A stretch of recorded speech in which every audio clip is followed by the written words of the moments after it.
Hai pemirsa, kita jumpa lagi di program Cakap-Cakap Spesial Pemilu. Masih bersama saya Dea Jihan dan kali ini kita kehadiran beberapa narasumber seperti biasa ya, spesial sekali. Langsung hadir di Studio Tempo. Kali ini aku akan perkenalkan yang pertama ada Manik Margana Mahendra yang sekarang atau beberapa waktu yang lalu resmi gitu ya mencalonkan diri sebagai caleg DPRD DKI Jakarta. Betul. Begitu, dan di sampingnya ada Mbak Samara Amani Alatas, seorang mantan politikus juga yang masih muda dan sekarang fokus di isu-isu perempuan, betul ya Mbak Samara. Gimana kabarnya kalian guys? Kabar baik Mbak. Kabar baik? Sehat?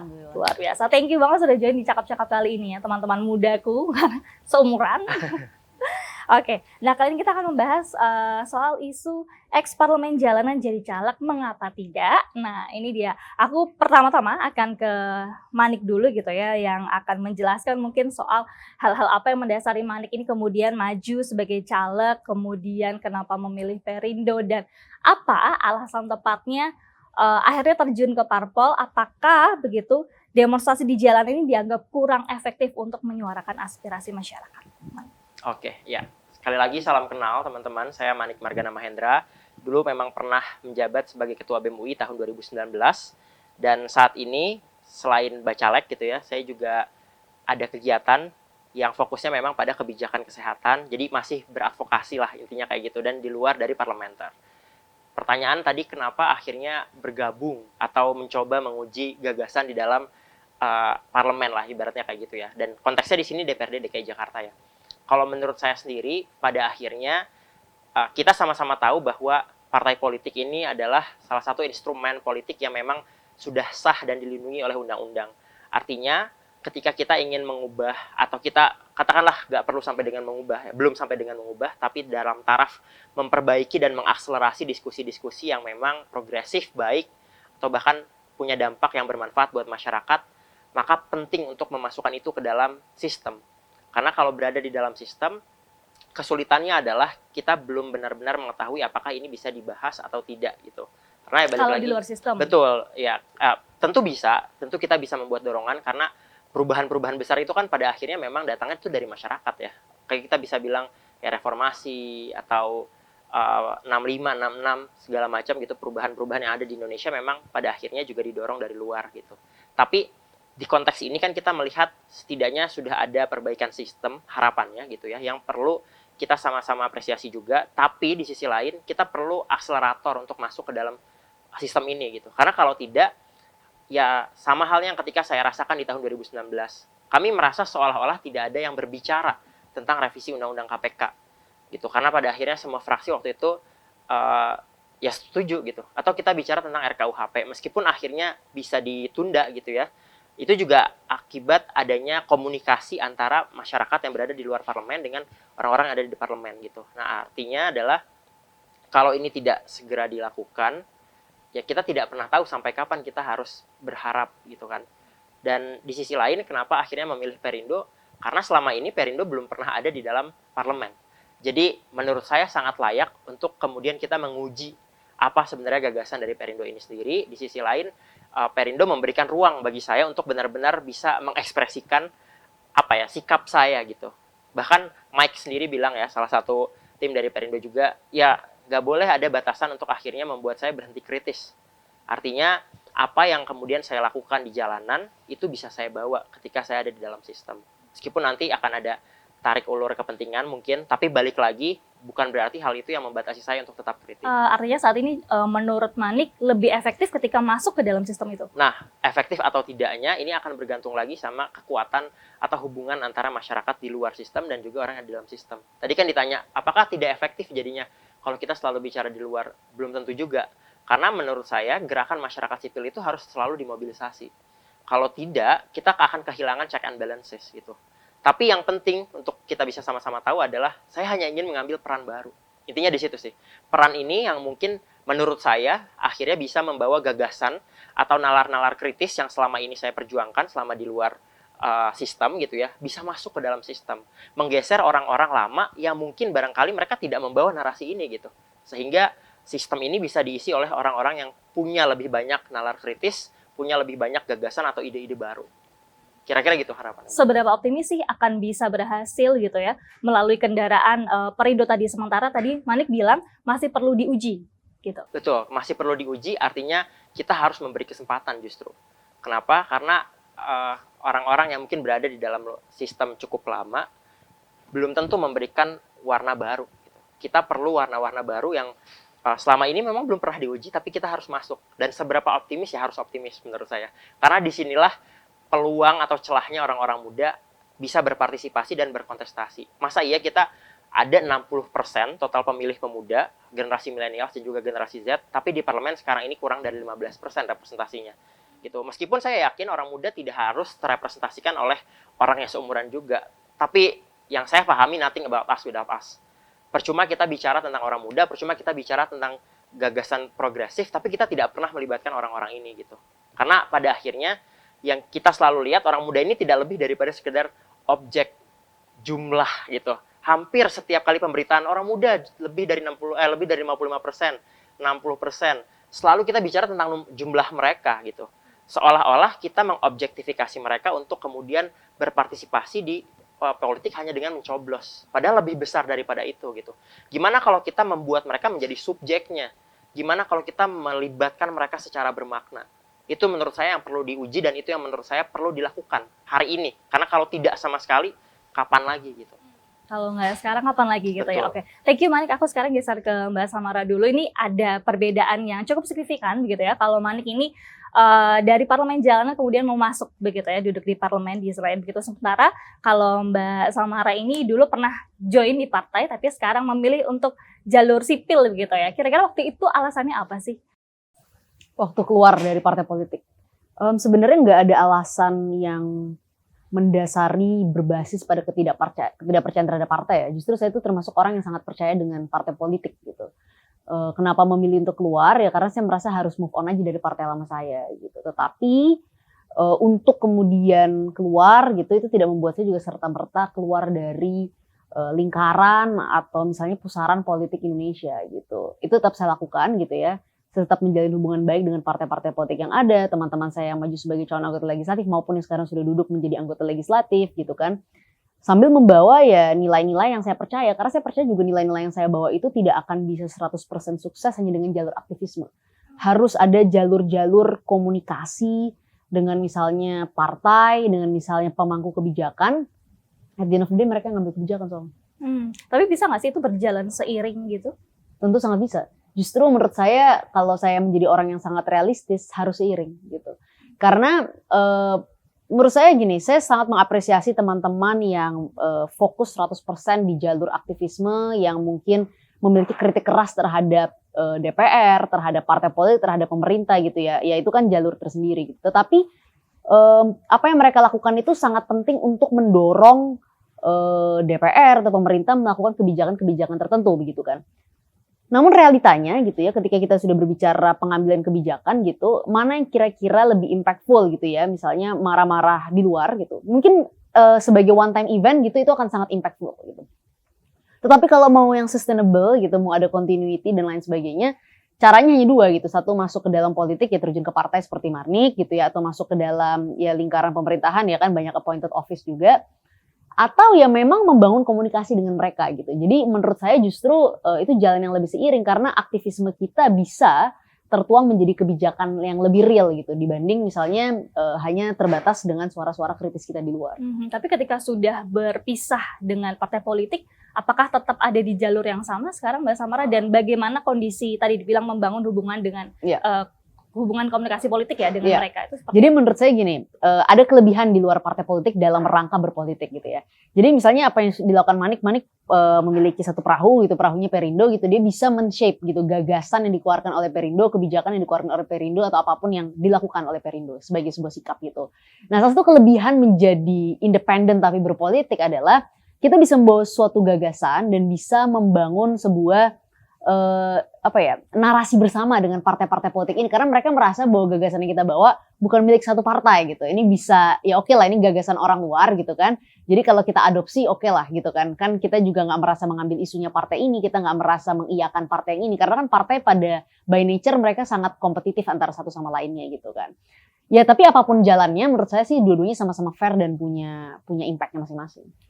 Cenderung lebih efektif mana ketika di luar partai politik atau saat bergabung? Tergantung. gitu. Jadi kalau misalnya di dalam partai politik ya akan sangat efektif ketika partainya adalah partai yang memiliki keseriusan membangun sebuah gagasan itu, mendengarkan kader-kadernya, dan kemudian melakukan kerja-kerja politik yang real. Itu akan sangat efektif terhadap partai itu, dan tentunya dengan harapan partai itu kemudian nanti bisa mengirimkan kader-kadernya duduk di dalam pusat-pusat legislatif, pemerintah, dan lain sebagainya gitu. Di luar ada efektivitasnya tersendiri, tetapi ya kita harus lebih pandai-pandai membangun komunikasi yang baik gitu. Tapi saya akan selalu menyarankan untuk teman-teman yang pertama kali masuk politik gitu, karena dulu saya masuk ke politik awal-awal dengan berpartai, saya akan sarankan untuk langsung masuk ke partai politik. Kenapa? Karena itu akan men-shape cara kita berpolitik di awal. Kalau misalnya di awal berpolitiknya di luar partai, nanti pasti akan kebingungan. Malik sepakat nggak sama apa yang Sepakat. Kenapa seperti itu? Karena pada akhirnya balik lagi gitu. Kalau tadi backgroundnya Kak Samara adalah dari parpol, terus kemudian independen gitu. Sementara saya tadinya independen kemudian ke parpol, kita akhirnya membawa perspektif atau naluri yang sama bahwa keduanya itu butuh penyeimbangan. Karena kalau misalnya tadi kita bicara gerakan-gerakan di luar sistem gitu. Betul, kita bisa cukup efektif tadi misalnya mendorong adanya penundaan lah pembahasan RKUHP waktu tahun 2019 gitu ya. Tapi kalau misalnya kita ngomong sustainability, toh akhirnya RKUHP disahkan juga jadi KUHP, ya kan? Dan itu disahkannya oleh siapa? Oleh partai politik. Maka butuh orang-orang yang mungkin kita mandatkan gitu ya, punya pemikiran yang kritis dan progresif gitu, ada di dalam sistem itu untuk kemudian menjaga supaya tadi setidaknya produk-produk hukum yang ingin kita buat, kebijakan yang ingin kita buat, itu tetap punya manfaat yang baik juga untuk masyarakat. Jadi tadi udah kita sama-sama lihat, kekuatan di ekstra parlemen itu sangat dibutuhkan, dan kekuatan yang sustainable di dalam partai politik ataupun di dalam sistem, itu juga akan membuat culture politik dan kebijakan yang seharusnya lebih baik buat kita. Sabi nih ya, dari luar, dari dalam, jalan bareng-bareng gitu ya. Betul. Oke, nah aku masih ke Manik dulu ini, soal optimistis. Tadi kan Manik bilang optimis banget lah pokoknya untuk memberikan warna-warna yang baru begitu ya di parlemen. Nah, tapi kita juga tidak bisa lupa bahwa di pendahulu-pendahulu yang juga berangkat dari parlemen jalanan kemudian masuk ke Senayan gitu, terus punya cerita yang berbeda lah ketika mereka di luar sama di dalam gitu. Gimana caranya supaya Manik itu punya perbedaan dengan mereka, tidak sama dengan mereka, tetap bisa menyuarakan apa yang selama ini kamu suarakan? Oke. Tidak sama ini juga somehow subjektif ya. Tapi kalau misalnya kita lihat, katakanlah sistem politik saat ini, itu misalnya kita ibaratkan sebagai gelas yang diisi oleh air yang cukup kotor gitu, maka cara terbaik untuk kemudian mengisi gelas itu dengan air yang bersih adalah menuangkan lebih banyak air bersih. Nah, konteksnya, kalau kita bilang aktivis-aktivis dulu itu udah masuk nih. Tapi kalau kita bicara secara kuantitas, apakah sudah cukup banyak dan mengalahkan air kotor tadi? Si air bersih ini. Betul, si air bersih ini gitu ibaratnya. Karena kalau enggak ya pada akhirnya air di dalam gelas itu ya masih kotor gitu. Kita perlu, jangan-jangan yang kita butuhkan adalah kuantitas yang memang lebih banyak sehingga ekosistem yang kita bangun itu lebih baik gitu. Jadi apa yang kemudian bisa membuat saya berbeda atau tidak, saya tidak bisa dan tanda kutip gitu ya di sini menyebut bahwa oh saya paling baik, saya paling berintegritas. Orang mungkin udah muak untuk melihat setiap caleg itu pasti akan berkampanye seperti itu gitu. Tapi kita tidak pernah tahu bagaimana kemudian mereka ketika masuk ke dalam sistemnya. Jadi apa yang menurut saya penting adalah membuat jaringan kolektif orang-orang yang kita anggap punya progresivitas yang cukup tinggi, pemikiran yang cukup kritis untuk saling terkoneksi satu sama lain. Gak cuma hanya di dalam Partai Perindo, tapi juga lintas partai. Gitu. Kita bisa membangun kolektivitas gerakan orang-orang muda ini sehingga bisa jadi jauh lebih besar. Akhirnya yang kita lakukan adalah mendorong perbaikan ekosistem politik dari dalam. Gitu. Bukan tidak mungkin orang-orang atau aktivis yang tadinya memang ada di dalam sistem gitu ya, mereka akhirnya bisa dalam tanda kutip lagi kembali ke fitrahnya gitu, mendorong kembali semangat-semangat yang mereka lakukan pada saat mereka advokasi di BEM misalnya atau di parlemen jalanan segala macam gitu. Jadi itu yang mungkin bisa dilakukan. Dan satu lagi, oke, kita bisa punya sejarah yang akhirnya melihat bahwa oh ini kebanyakan aktivis pada akhirnya sama juga gitu ya. Tapi bukankah kita juga masih punya probabilitas membuat sejarah baru? Yaitu akhirnya kita tetap punya konsisten gitu dengan cita-cita kita. Nah gimana caranya? Ya kita buat ini bareng-bareng teman-teman. Karena kalau akhirnya kita melepas dan selalu punya trauma ibaratnya gitu ya dengan politik masa lalu, akhirnya kita tidak akan bisa move on. Jadi menurut saya manfaatkan momentum ini sebesar-besarnya. Mari kita melihat sekali lagi bukan orang muda ini sebagai objek jumlah gitu ya yang selalu dibicarakan sama semua orang setiap hari 60%, 60%. Itu tidak akan berarti apa-apa kalau kita kemudian tidak membuat gerakan bersama. baik orang-orang yang ada di luar sistem ataupun mereka yang mencoba masuk ke dalam sistem, mari kita berikan kesempatan sehingga akhirnya perubahan yang sama-sama kita harapkan ini bisa terjadi. Meskipun secara kuantitas orang-orang yang akan baru join ini atau air bersihnya tadi Yes. juga secara jumlah masih belum seimbang dengan jumlah mereka yang Betul. air Ya, maka kita tidak harus bersih terus tadi. menuangnya sampai lebih banyak. Ya seperti itu. Kalau Mbak Samara melihat semangatnya gimana nih? Tadi sebagai air bersih yang terus dituangkan, kalau bisa jangan berhenti gitu terus gitu ya, ditambahkan terus gimana? Kalau menurut saya sebenarnya gini, kita kan selalu bilang bahwa aktivis-aktivis yang masuk ke dalam politik itu misalnya mereka tidak bersuara seperti dulu lagi. Atau kemudian mereka jadi terdampak sama para politisi-politisi yang kotor dalam parlemen atau apapun itu.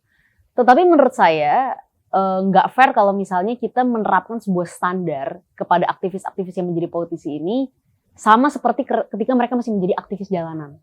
Karena menurut saya kalau mereka masih menjadi aktivis jalan dalam parlemen, saya punya kekhawatiran dan punya pertanyaan besar apa gunanya mereka masuk ke dalam parlemen. Misalnya seperti ini.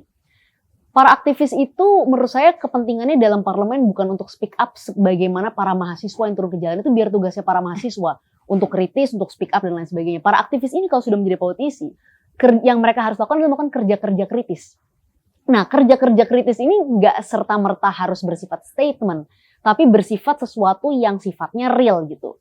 Saya kasih satu contoh gitu menurut saya. Budiman Sujatmiko. Budiman Sujatmiko itu adalah sosok yang paling baik dikritik oleh teman-teman aktivisnya. Karena katanya begitu masuk ke dalam DPR, dia menjadi orang yang tidak sekritis dulu, padahal dulu menjadi salah satu ikon. Tetapi coba kita lihat secara objektif, apakah Budiman ketika masuk ke dalam sana tidak memiliki prestasi sama sekali? Kita harus akui beliau gitu ya, memang mungkin tidak akan pernah sekritis sebagaimana aktivis jalanan, tetapi kerja-kerja kritis itu tertuang misalnya dengan penyelesaian undang-undang desa gitu. Nah, itu kalau menurut saya indikatornya harus berubah. Kalau standarnya yang diterapkan kepada aktivis jalanan dan pada aktivis yang menjadi politisi di parlemen sama, kita akan kecewa karena justru sebenarnya standarnya harus naik, nggak boleh speak up. Standarnya harus naik menjadi hasil produk perundang-undangan yang progresif. Oke, jadi indikator yang harus diubah begitu ya Mbak Samara. Oke, teman-teman kita akan jeda terlebih dahulu sebentar saja dan kita akan kembali di segmen selanjutnya. Pemirsa jangan kemana-mana karena usai jeda berikut Cakap-Cakap Spesial Pemilu akan kembali hadir untuk Anda.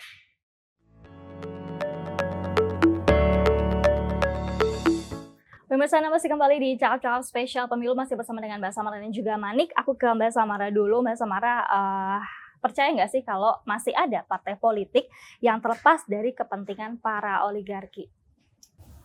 Mungkin kalau itu adalah pertanyaannya, enggak. Pasti akan ada kepentingan-kepentingan elit dan bisa dibilang oligarki atau apapun itu. Tetapi itu enggak serta-merta membuat ruang untuk kita melakukan kerja kritis, kemudian bernegosiasi dan membawa idealisme kita ke situ itu tertutup gitu.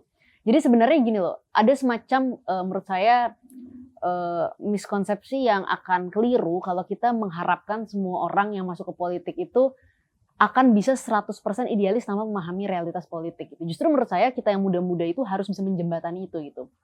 Gimana caranya ketika kita masuk ke partai atau masuk ke dalam sebuah pusaran politik gitu ya, kita tetap membawa idealisme kita, tapi dengan memahami realitas yang ada.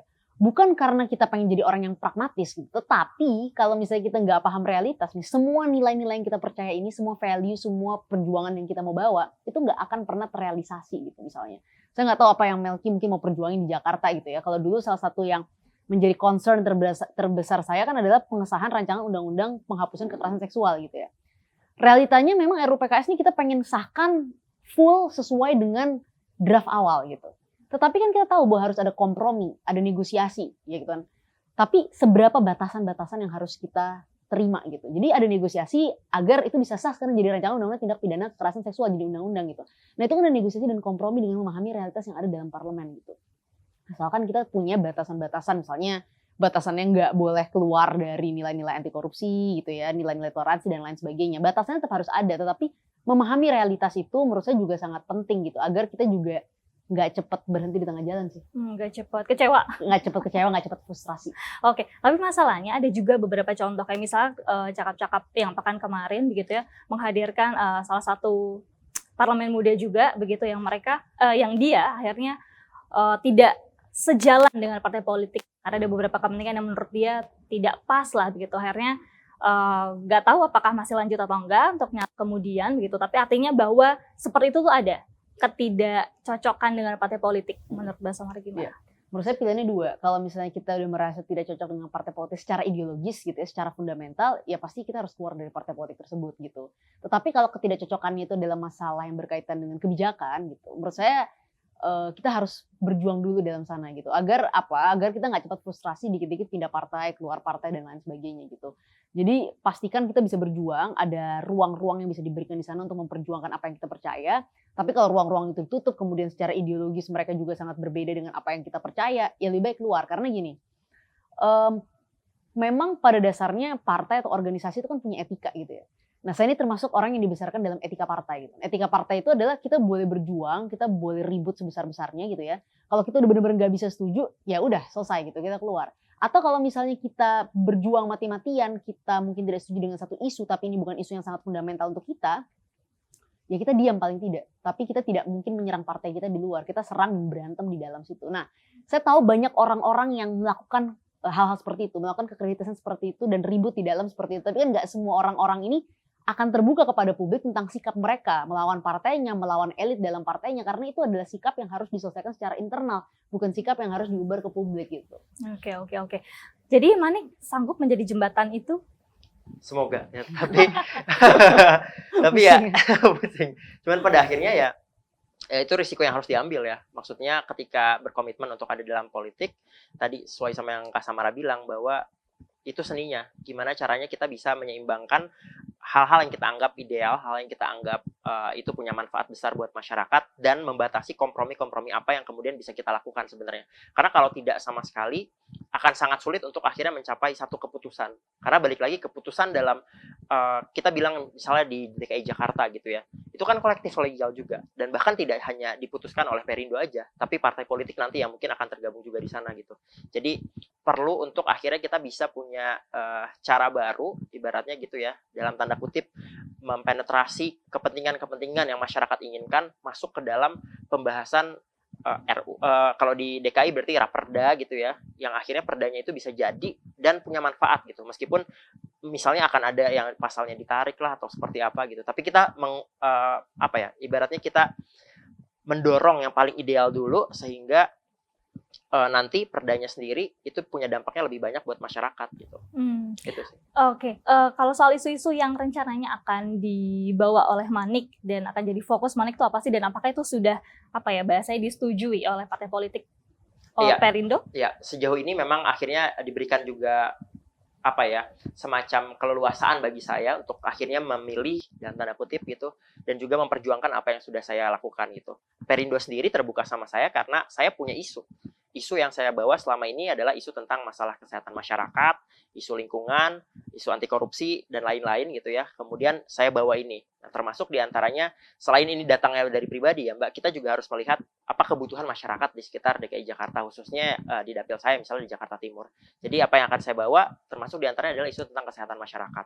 Bagaimana kita ngomongin tentang masalah rokok misalnya gitu ya di DKI Jakarta yang sampai dengan hari ini masih belum punya perdanya tentang kawasan tanpa rokok. Kemudian kita juga bicara tentang masalah stunting, which is itu lebih kompleks lagi daripada masalah kesehatan. Kita bicara tentang masalah kemiskinan, kita bicara tentang masalah akses, kita bicara tentang masalah sanitasi, yang dimana itu juga banyak terjadi di DKI Jakarta, khususnya di Jakarta Timur. Karena Jakarta Timur sendiri merupakan wilayah dengan jumlah penduduk yang sangat padat dan jumlah yang sangat luas dibandingkan dengan kota administrasi di DKI Jakarta ataupun Kabupaten Kepulauan Seribu gitu. Jadi ini tantangan yang sangat besar menurut saya, tapi balik lagi isu dengan background yang saya miliki menurut saya jadi sebuah kekuatan supaya masyarakat punya kepercayaan, sekaligus saya pun juga punya kapasitas dan setidaknya kapabilitas untuk menengahi masalah yang dihadapi masyarakat dengan apa yang saya miliki sebagai ilmu pengetahuan saya. Tadi disebut ada keleluasaan yang diberikan oleh partai. Bagaimana Manik menjamin bahwa keleluasaan itu akan terus ada sampai nanti misalnya Manik jadi gitu ya?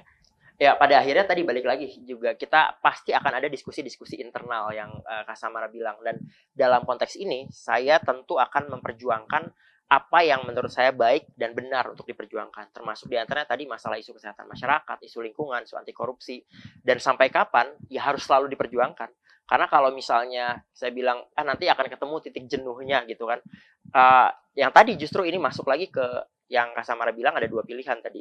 Misalnya kita berkompromi terus memperjuangkannya, atau tadi keluar dengan standar-standar ideologi yang akhirnya perlu dipertimbangkan gitu. Jadi balik lagi, harapannya ini bisa terus diberikan, bukan hanya pada saat proses-proses kampanye, kemudian juga proses-proses pemilihan seperti ini, tapi juga ketika duduk dan punya kekuasaan itu gitu. Karena dari situlah kita bisa merasa yakin, apalagi tadi ya, kita mendapatkan suaranya banyak dari masyarakat, maka yang perlu saya pertanggungjawabkan adalah suara masyarakat itu juga.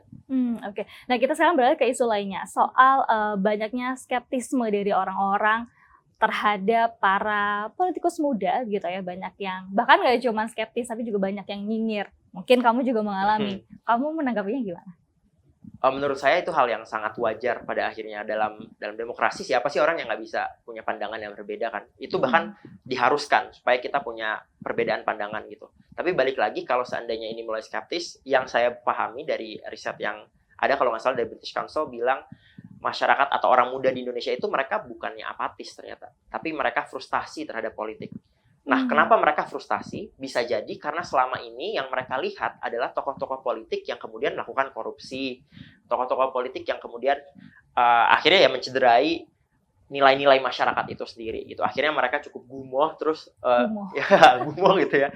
Udah cukup lah gitu. Nah, yang akhirnya bisa kita lakukan adalah memberikan akuntabilitas baru. Kita memberikan nilai baru, yaitu dengan memberikan kesempatan sebenarnya buat orang-orang muda yang belum pernah mendapatkan kesempatan. Jadi saya justru meminta teman-teman semua, masyarakat semua, mari kita punya kesadaran politik. Karena kalau tidak, kegiatan yang kita lakukan sehari-hari, katakanlah kita naik KRL gitu ya, yang nggak mau impor tuh katanya cuman ramai pada saat chaos aja gitu ya, itu tuh dampak dari hasil proses politik, dampak dari kita kemudian tidak mau tahu siapa yang akan kita pilih.